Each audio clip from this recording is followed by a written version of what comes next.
Alrighty. I'm excited to be doing this reaction. We have Willoughby Tucker. I'm Still in Love with You. I think that's what it's called. Or is it I Will Always Love You? I don't know. It's somewhere like that, though. We're getting it close to it. Anyways, Ethel Cain has been an artist I've been listening to since 2022. Really like Preacher's Daughter. Feel like I like it even more now. It's aged quite well. Then we had Perverts, which came out in January, which was more so like a drone album. So I liked it, but it's not something I'm particularly like returning to. But those two songs, Punish and Amber Waves, are pretty much like top tier tracks from her. So I have heard that there is some ambient stuff on here still, so I don't know how much that will really take up this project. But yeah, I haven't listened to anything on here yet, so let's just get into it.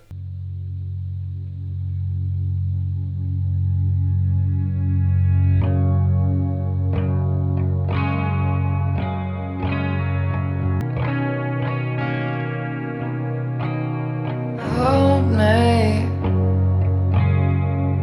smell of mildew. I still shake just by nature.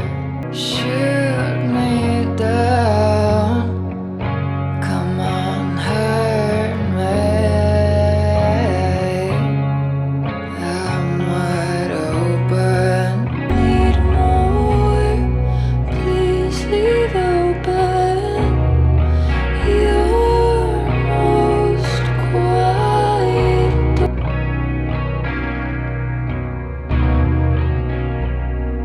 She was my girl first. Minute, you don't want me, but I still play pretend like I don't watch you leaving. Always love you. I will always love you.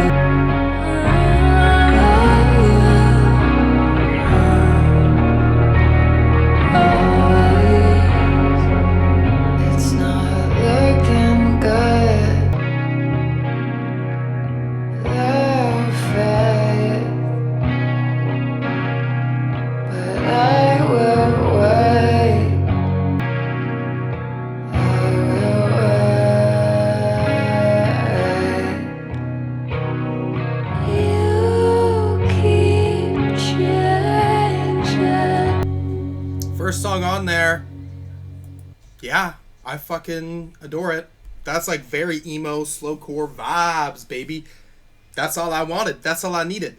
I will preface that Preacher's Daughter is an album I never analyzed. Okay, so I don't know the narrative. I understand that there's a narrative attached with this album, I think, and it's like, I guess the name Ethel Cain or that moniker is supposed to be gone after this album, right? She's going to move on to something else, I suppose. But let's get into this lyrically. I'm going to look. Genius Lyrics seems to be doing things on here. Preface, I can't use Genius Lyrics on here because it just fucking frame rate crazy. Anyways, song starts, hold me, smell of mildew, I want to die in this room, I still shake. So now it's within the first verse, Ethel introduces Janie, so that's the name of the song, the title of this track, and Ethel's closest friend. Ethel here establishes one of the album's overarching themes of death, relevantly pointed out by the stench of mildew, a byproduct of mold and decay. This track evidently takes place after the passing of Ethel's father, Joseph Cain. Okay, so if she was to die, she would be to die Janie's.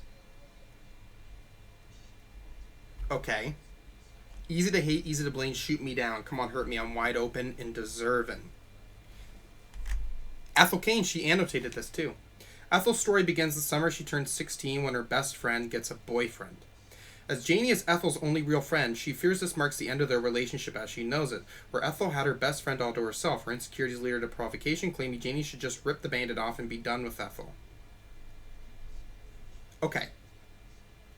Because then we're getting into the please don't leave me, I always need more, please leave, and leave open your most quiet door. I know she's your girl now, but she was my girl first. She was my girl first. Okay, so it may be, and again, the maybe unhealthy relationship you have with this girl is because of the death of your father and, holding on tightly to this person. I can see the end and the beginning of everything, and in it, you don't want me. But I still pretend like I don't want you leaving. She fears that the relationship with this friend is going to end poorly. Ethel chooses denial because the truth is too painful. She often deals with trauma by burying it under fantasy or romanticization. So I just play pretend like I don't want you leaving. Right.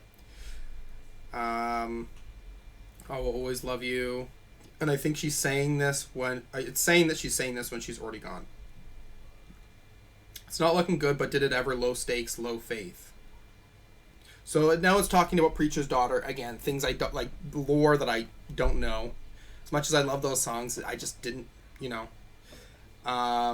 it's saying that there is, I guess the song Hard Times is about the sexual abuse inflicted by her father. And, okay. I was too young to notice this. Okay, yeah. Low faith is in itself a logical outcome of the world she's endured. Right. But I will wait. You'll keep changing. I will stay the same and turn the page to find it blank, except for my last name. So she's turning the page, hoping for something new to happen, but there's nothing there. But her last name is there, so she's inheriting that last name and the trauma that comes along with came with being a part of that family. So, okay, let's get into the next song.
She's got her makeup down, and all the boys wanna love her when she bets her fuck me eyes. Just laughs and says I know. She really told me well. She's no good at raising children, but she's good at raising hell. Her daddy keeps her in a box, but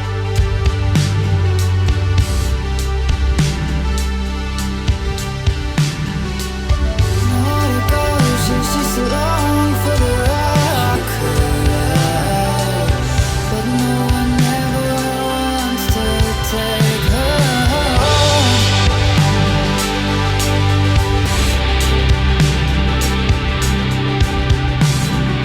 3 years undefeated as Miss Holiday and posted outside the liquor store. Could you come find out? She's got the radio and blasting with a big white smile. Pretty baby with the miles, and when she leaves, she's just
I love that song. I love that song. That's really good. You're kind of being given this kind of like light synth throughout that's just feels very comforting. And then we do kind of get like a nice build up or kind of like a rockier moment going in on there. Yeah. Awesome. You know what I was thinking when listening to this song? The Killers, they could fucking cover the fuck out of that song. They really could. Let's get into this lyrically. I was kind of getting the idea of it kind of being some girl that's that people in this small town kind of deem as, you know, as an SLUT. Like, you know what I mean? She's kind of being framed as that person. Let's see what we're getting here lyrically. She gets around town in her old Cadillac and her mom's jeans that she cuts to really show off her ass. Okay, so it's saying here that, so it's about this girl named Holly. An old Cadillac is a symbol of the classic Americana aesthetic. She's got her makeup done, her high heels on, she's got her hair up to God. This one could also be alluding to rumors of her giving blowjobs and tying her hair up for it. Okay. Or it's saying also a reference to Dolly Parton, saying the higher up the hair, the higher to God. Okay. Her nails are heartbreak red because she's a bad motherfucker. It evokes the femme fatale archetype.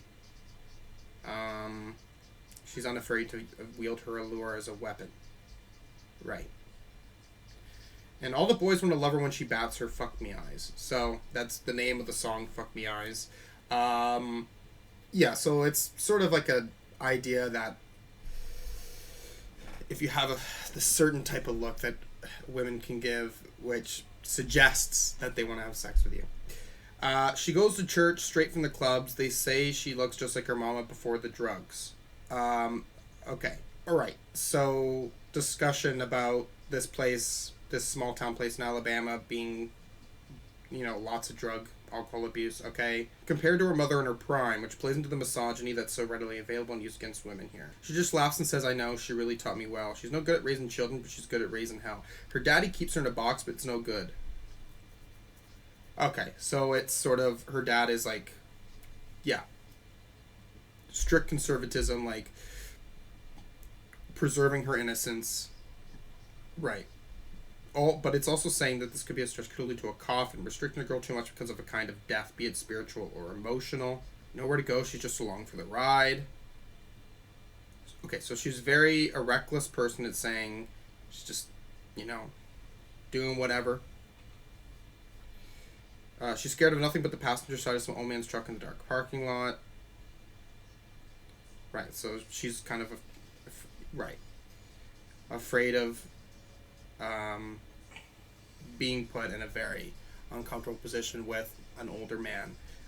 And again, okay, I was initially thinking like of a trucker, right? Like truckers can sort of very often be framed or stereotypically seen as these sort of seedy individuals. I'm not saying that they all are.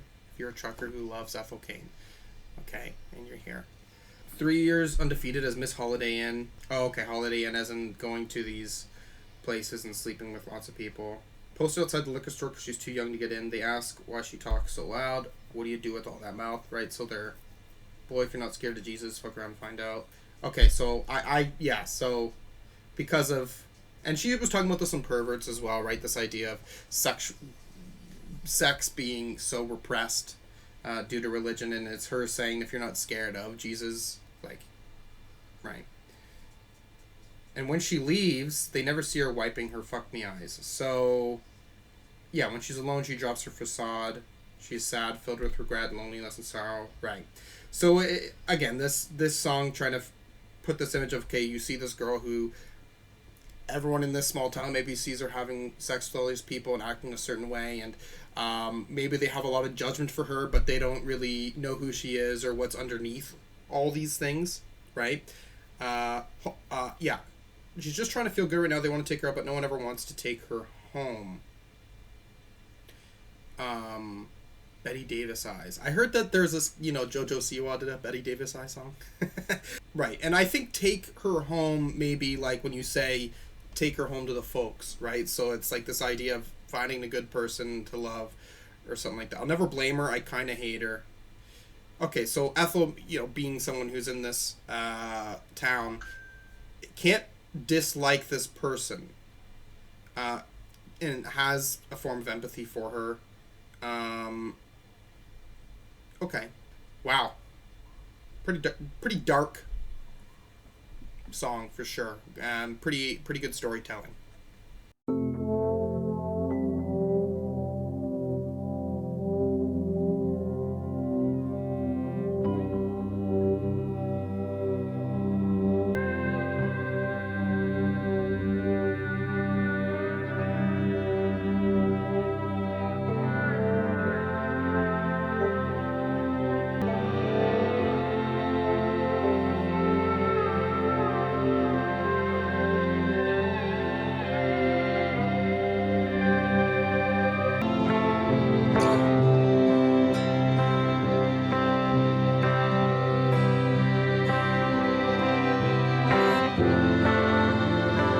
We were in a race to grow up.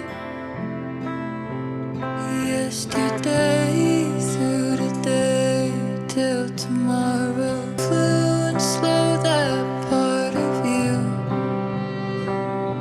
the doctors gave you until the end. Time passes slow in the flicker of the hospital light.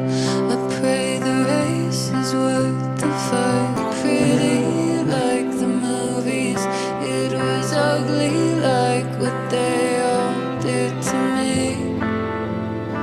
And they did to me. Not to worry. Think of all the time I'll have with you. I know when I'm half of you.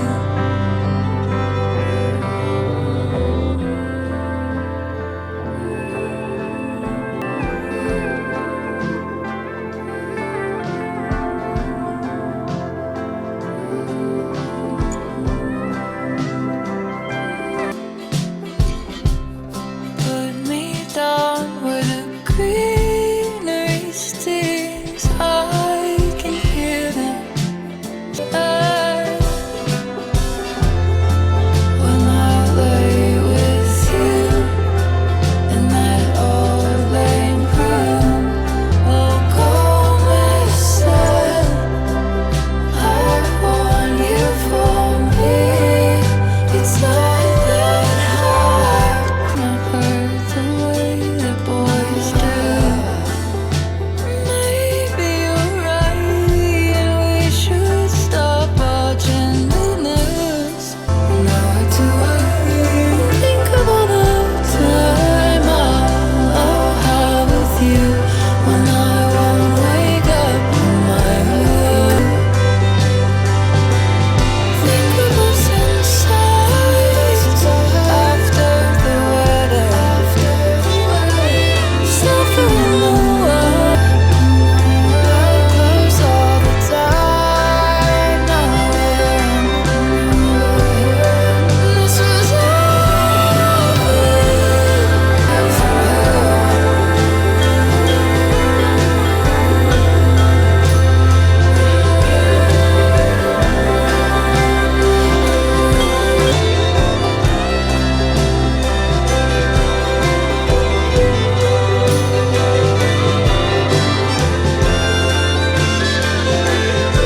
All right, she really kills it on these like lengthy songs. You can really just sit in those and love the vibe. Moving into a little bit of a folk sound on that one. I guess this song too, which I had seen like people talk about it, that this song's been out for a long time, like a demo of it, SoundCloud for years. But yeah, okay, let's see what we're getting into here lyrically. We were in a race to grow up yesterday through today till tomorrow. Life is a race. Yeah, okay. Yeah, you feel like you have to prove yourself at a young age, and I think you're trying to get to that point, maybe. Yeah, you want to grow up as fast as possible, but you know, once you do grow up, you will recognize that it wasn't really all that you thought it was going to be. But when the plant blew up, a piece of shrapnel flew and slowed that part of you. Okay, so it's saying that this is a fantasy she has of this idea of losing Willoughby, about him kind of something happening and it kind of like messing with his brain, maybe. The doctors gave you until the end of the night, but not till daylight. Right, so now it's like this fantasy is really cruel in the sense where it goes, the doctor said you'd live until the end of the night, but then you don't die until the morning. So when you're like, wow, this person survived, then they die. It's sort of like, but if the night lasted forever, he would lie there awake forever, suffering. If the night was cut short, he would die quickly and been able to allow for his loved one to say goodbye. Right, so regardless or not, it was going to be bad. Time passes slower in the flicker of the hospital light. Right. I pray the race is worth the fight. Made a fool of myself down on Tennessee Street. It wasn't pretty like the movies. It was ugly like what they all did to me. Right, so... Okay, yeah, I get that. Betrayal in movies is not really what the real life is. And they did to me what I wouldn't do to anyone. Tell me all the time not to worry and think of all the time I'll have with you. Right, and this person Willoughby, like if you're an anxious person and like your traumas led you to feeling this way, but this person's telling you to not really think about these things, right? Okay. Lay me down where the trees bend low, put me down where the greenery stings. Okay, so it's something about these nettles are things that they're outwardly painful and self-protection. So they're growing and surviving in a place that makes it difficult. Right, okay. To love me is to suffer me, and I believe it. Ethel likens herself to the Nettles, believing that she too is difficult. For him to love her, they must first be able to suffer her. You'll go fight a war, I'll go missing. Willoughby, a boy on his way to becoming a man, will handle his pain the way he believes men should. He'll go into the world and fight his battles, confronting his demons by force. I'll go missing. So a woman, it's saying, is someone who is swallowing their pain and becoming emotionally unavailable in the process. Okay. Interesting. The picture on the wall you're scared of looks just like you. So now maybe it's thinking about this person having like a terrible father or something like that, and you're kind of afraid of becoming just like that person. I want to bleed, I want to hurt the way that boys do. So Ethel yearns to experience pain and expression in a way that is culturally coded as masculine. Oh my god. The emotional clarity and physical freedom boys are often allowed when expressing distress through anger or violence. Meanwhile, women are denied or punished for those types of things. Maybe you're right and we should stop watching the news, because maybe I've never seen brown eyes look so blue. So now they're also maybe feeling, not only are they dealing with their own traumas, but they also kind of see this in the world. Tell me all the time not to worry about it. Think of us inside after the wedding. Ethel looks to her young lover as a way out, an escape from everything in her life that's led up to find her again. She imagines the day they get married and have their own piece of paradise. Suffering the while to lie a time or two.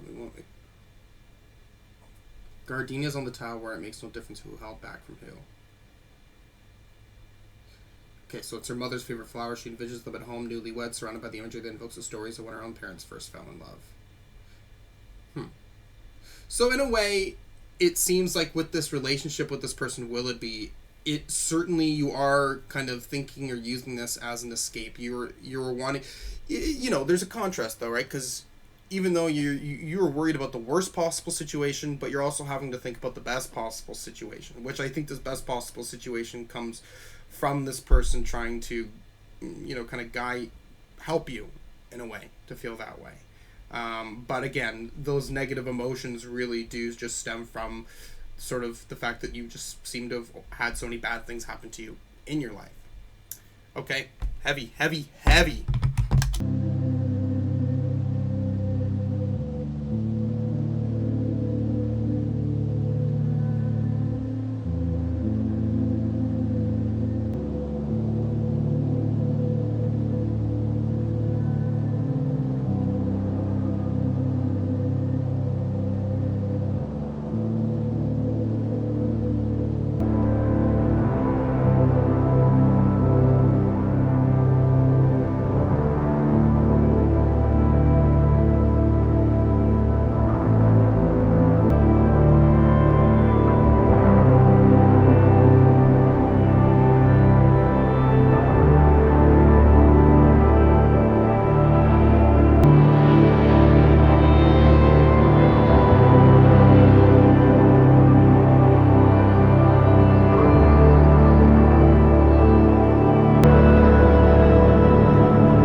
with the holes in a sneaker. Slash or flick again, feeling me up as a porn star does. Alabama, laid out in front of your eyes. You were singing, you tried to wait in 'cause you wanted just to tell me who you were. Tell me, you wait if I have to make sure.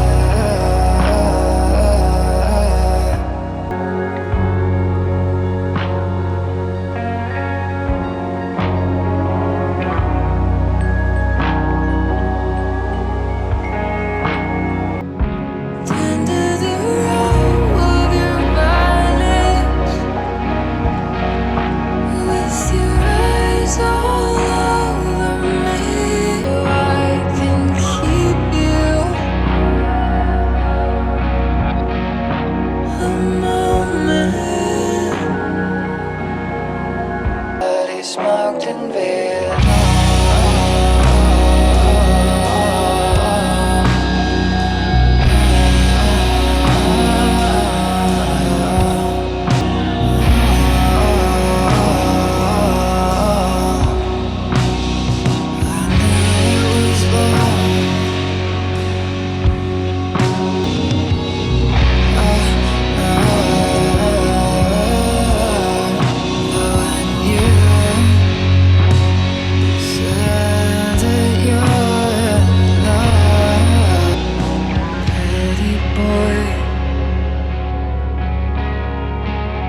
Consumed by death,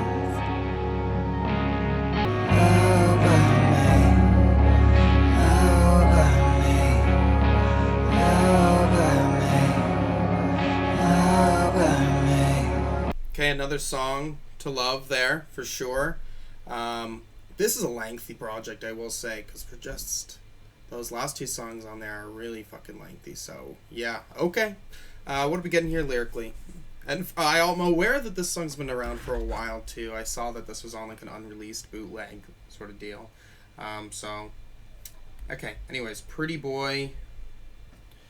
Natural blood-stained blonde. The blood that stains his blonde hair is to be evocative of his death. Fact alluded to by the tract house in Nebraska. Okay. With the holes in his sneakers and his eyes all over me. So he's a poor homie. But I guess it's also trying to say, with his worn-out shoes, he's been often walking for miles in Willoughby both physically and from his poems' restless noise for running. Drive-in slasher flick again, feeling me up as a porn star dies. This is set in the 80s. People go to drive-ins. The porn star in Lost of Virginia is also apparent here, although the death of an overtly sexualized character is a trope in horror movies. It's clear that Ethel views his death as one of her own loss of innocence. Okay. He's watching me instead. 8th grade death pack, strike me dead. He could be watching the porn star, but instead he looks at Ethel because to him nothing is more important than her, not even the porn star.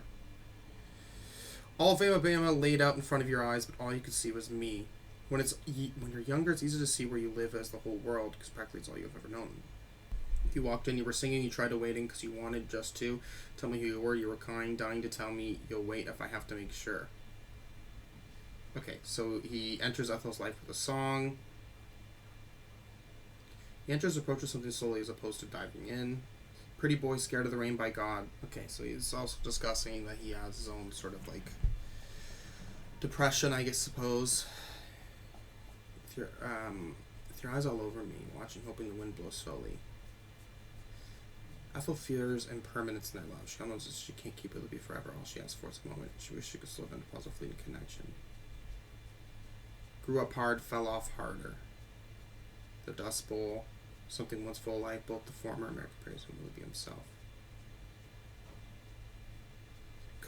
Cooking our brains, smoking that shit your daddy smoked in Vietnam. You'd be a writer if he didn't leave all his hell for you. Saying if you could, you'd leave it all. Hi, Riley's YouTube. Hi. Um, However, due in part to this history lies a line of generations that's left to fix. Oh, so it's like this idea of these dreams you had are kind of gone because of the things like of your father's death, maybe, or no, not your father's death, because it wasn't that was Ethel. Sorry. So instead of scheming through art, he escapes through drugs, just like his father would have. I knew it was love when I rode home crying, thinking of you fucking other girls, but when you said that you're in love, I never wondered if you're sure. Pretty boy consumed by death. Okay, so interesting. So this song is just like really sitting more into the relationship and maybe how, I don't know, how maybe real it is, or again, maybe attached to their age, but then again, still kind of maybe having an attachment to where they're growing up in, that time, and sort of a lot of this song discussing maybe the relationship he has with himself due to his father. I don't know, but with a lot of these songs though, it does kind of feel like a lot of this pain that they're feeling is just trapped. It's just isolated in this sort of small town, which is certainly interesting.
Very quiet song there. A lot of these songs are very just, you know what I mean? Like, I will say, when it comes to maybe something like Preacher's Daughter was definitely much more of a instrumentally like louder. Not saying that it was a loud album, but this one is a much more softer, much more slower. Okay, what am I getting here lyrically? Satan's in the state pen, you're here with both your fists, and you're not scared of no knock on the door. So it's saying that it could be insinuated that's Willoughby's father, who's returned from Vietnam and left him war scarred and shell shocked, riddled with PTSD, now demonized by Willoughby, revered as Satan. He was well successful with the family. Nearby penitentiary to get better, but nevertheless got worse.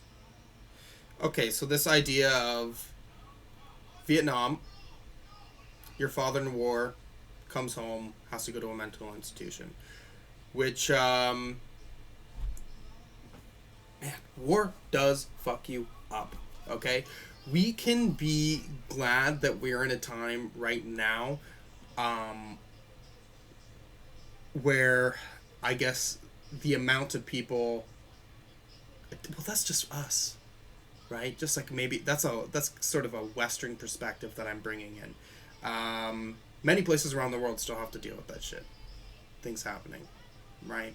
We have two pretty big sort of catastrophes happening right now. Actually, I shouldn't even say too big, right? Because you even have stuff like in Sudan and even other places in the Middle East.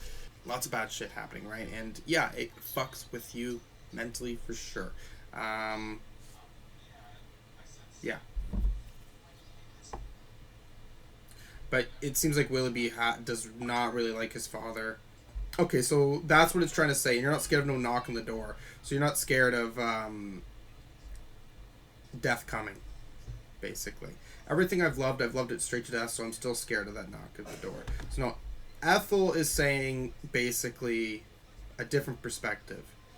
And I guess Ethel has just seen so much death that it really does, she really does fear it and feels like it follows her. No one should ever see their friend they've known since they were just kids foam up and bite it on the floor. You never need to call my name, though I love it all the same. I know you by your knock on the door. I know you by your footsteps on the floor. So we're starting off here.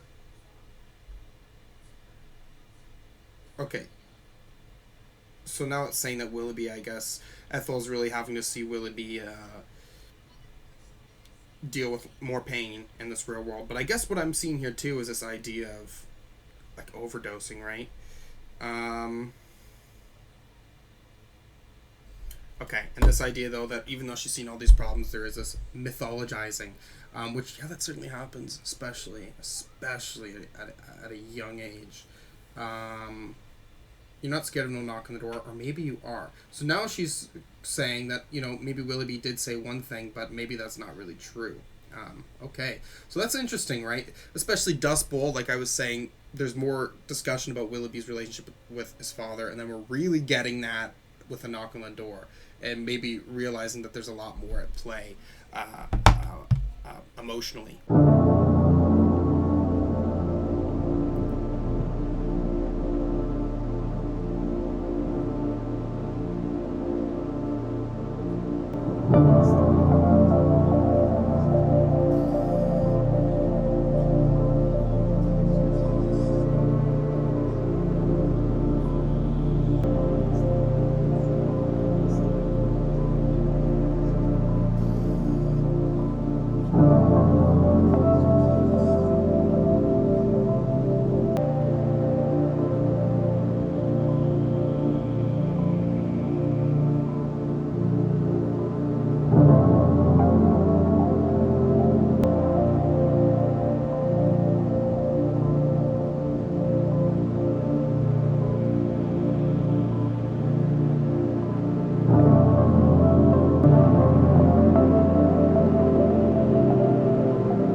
quite easily one of the best songs I've ever heard in my life. That really fucking took me, man. That was not even like really analyzing the lyrics, but even just what I was reading, and then the just everything about it. That was pretty emotional, and I really like this end sequence too, with the forever being repeated for a good 3 minutes or so. Adds to the effect, right, of it being for so long, forever. Wow, fuck. That is that's heavy. Well, what are we getting into lyrically here? Because to me too, it seems like there's a lot of suicidal sort of things being found here. Can you hear them? The trains. Willoughby's greatest fear is the weather, something Ethel failed to truly understand through her toughened projections of who she thought or needed him to be. Pick your flowers, you're too late. By Ethel getting close to Willoughby, it is already too late for their relationship to survive when faced with the realities of the other. Okay, because of this idea of a storm happening, like, seeing him being consumed by his biggest fear, he's no longer this sort of image that you see, and Willoughby can see this, like, relationship maybe ending. I'll hurt myself if I want, I don't care. Do you swing from your neck with the hope someone cares? Willoughby taunts Ethel with the same sentiments echoed on Family Tree intro, asking if she wears the curse of her lineage so openly in a bid for sympathy or rescue. But the way do you swing for your neck with the hope of someone cares, it kind of makes me, that's just like a visual, like if you hung yourself, do you commit suicide hoping that, like, that comes with people missing you and caring about the fact that you died. Please just go easy on me. I am young and naive. I don't know what I need. So now Willoughby is just discussing, like, you know, I am not who you think I am. I'm not this perfect person who's going to be able to help you through your traumas and your problems. You know what I mean? Like, I am also broken. I also have these certain problems. I can lead you to bed, but I can't make you sleep. I've heard it before from someone who leaves. So Ethel desperately tries to do for Willoughby what she thinks he needs, but she can't truly help him, as she's never truly looked at him for what he truly is or what he actually needs. He sees a surface level attempt as echoing the sentiments of his mother, someone who left him and his father years before. So again, it kind of leads back to a trauma of the past, in the sense where it seems like, with the fact that she sees an idolized image that she now knows is not the reality or coming true, he is also seeing that maybe there's a fear or paranoia of the fact that, you know, she's going to leave, she's going to play this certain role that is just, at the end of the day, not going to give this full-on comfort. I still dream of violence, angry at the waiting game. He wishes to be heard as the only way he'll be at peace with life and relieve the pain he is enduring in life. So I still dream of violence is like, so he's dreaming of his death, and thinking that, you know, he'll be at peace once he has that final sort of pain or suffering. Angry at the waiting game. So he's angry at God for not letting him die. Damn. Chain link on your lungs and sulfuric acid in my brain. Don't ask me why I hate myself as I'm circling the drain, because death, it takes too long and I can't wait. Okay, so now Willoughby, so Ethel, I guess it's saying here in the annotation that Ethel's accusing him of, like, self-loathing, and he kind of really isn't having it. He's in too much of a state he doesn't want to listen to this, like, right, like, don't be mad at me, like, I am in this state that I can't really get myself out of, and it seems like it's suggesting here that Willoughby has just sort of accepted the fact that, you know, that he wants to die. Waiting on my own. Okay, so Ethel left him during the Shady Grove tornado. And now he's alone, waiting for his death to arrive soon. Someone take me home, I want to go home. The first home, it's saying, is heaven. The second one is the house in Nebraska. Where, so there's a home of heaven, so maybe there's a death perspective from Ethel too, but then there is also a perspective of wanting things to go back to the way that they were. I'm gonna regret this. forever. Right, so forever is what Ethel always wished for in a marriage, right?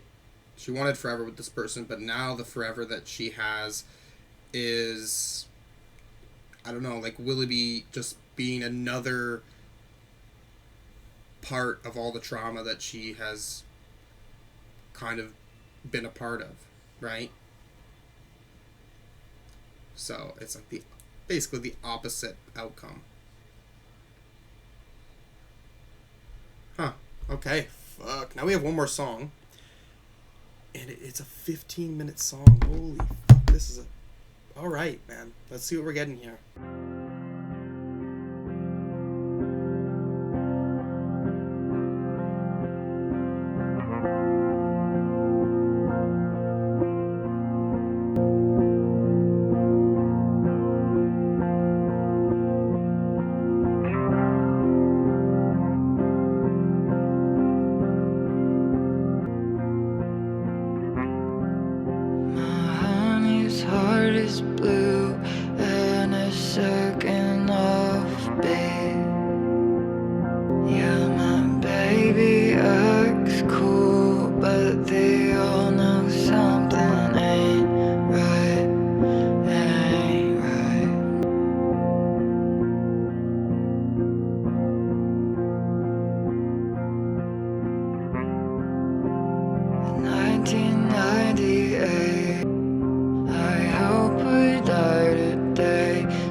Alrighty. Kind of is exactly what I was going to expect from this song. I think Tempest was something that just really struck out emotionally, but this is like that sort of singer-songwriter sort of sad shit that on brand, Ethel Cain. So what are we ending this album off on lyrically? My honey's heart is blue and a second off beat, always tugging at me like he's running out of daylight. Yeah, so Willoughby's heart is sad, but you're trying to discuss it as offbeat. The absence of his father, seen through his apparent suicide in the scrapped Powerlawn Valley, as evidences of this. So, again, there's some things that narratively that from this stuff that I guess maybe isn't fully told if you weren't aware of certain lore, right? Tugging on her to both tell her, but also remain attached to the present like she is with his addiction. Yeah, my baby acts cool, but they all know something ain't right. Right, so everyone's kind of aware that there's something up with this guy in relation to his addiction. Only acting this cool when he's walking with me. 1998, forever and a day. I keep the pictures hanging where the world can see them. Right, so you're still very public with this relationship. I hope I die today. So again, it's trying to relation to a house in Nebraska, saying when you told me even if we died tonight that I'd die yours. So it's the idea of if you died then that you would still be together forever sort of situation. Save me from another late night of red eyes.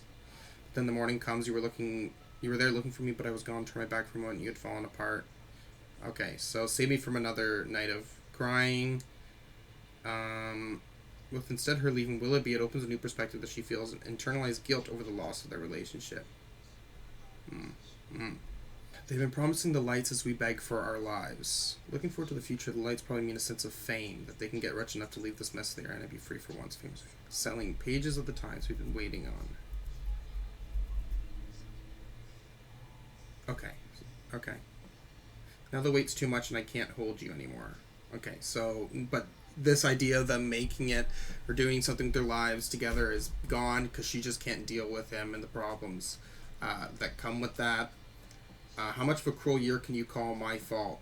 And it seems like he is instead of, taking accountability, he throws this shit on her. Not even the memories are immortal. Okay, so this may also allude to the way memories, which are often romanticized as something eternal, will sooner or later fade one day.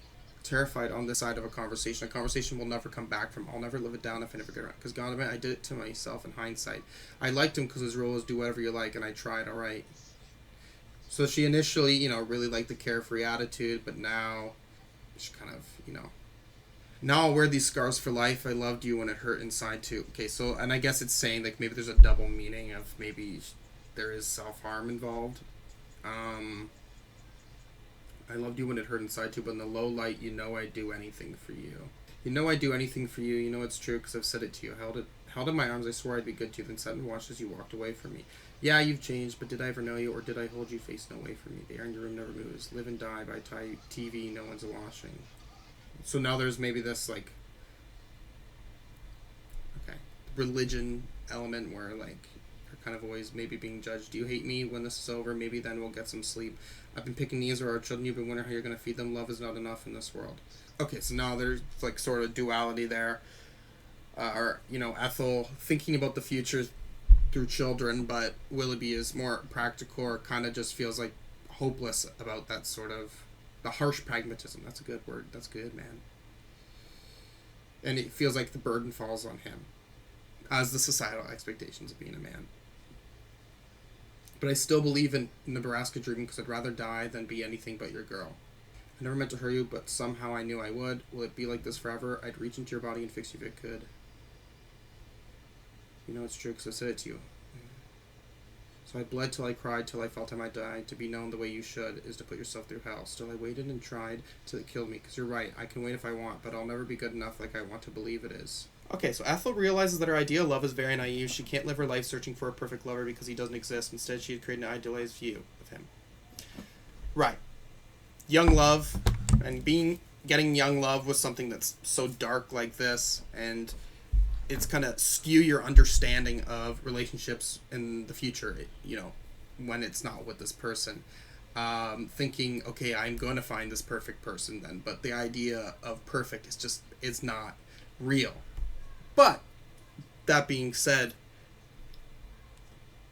it's certainly better than what's being held here, right? Like, the baseline isn't this, for sure, right? But okay, there you have it. There, this is a dark album.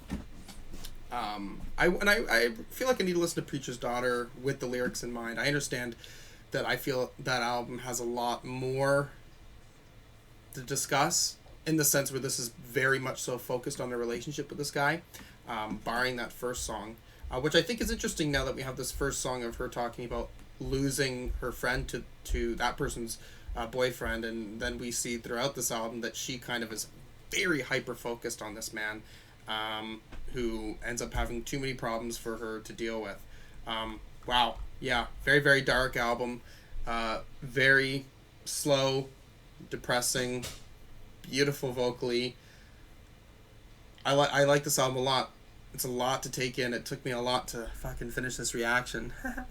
Yeah, what am I thinking? This is a crazy run, okay? Because we just got Clips and Quedeca last month, and now we're starting this month with Ethel Cain, and it's just peak after peak after peak. I'm thinking this could be my favorite album of the year. I don't know. Jane Remover is still... I still love that Jane Remover album, but I'm giving this a 10 right away, I think. I'm giving this a 10 right away, which that's the first Ethel Cain 10, so I like this more than Preacher's Daughter, I think. There may be some highs on Preacher's Daughter that, I'm just more familiar with at this point, so don't know, but yeah, I'm gonna give this a few more listens.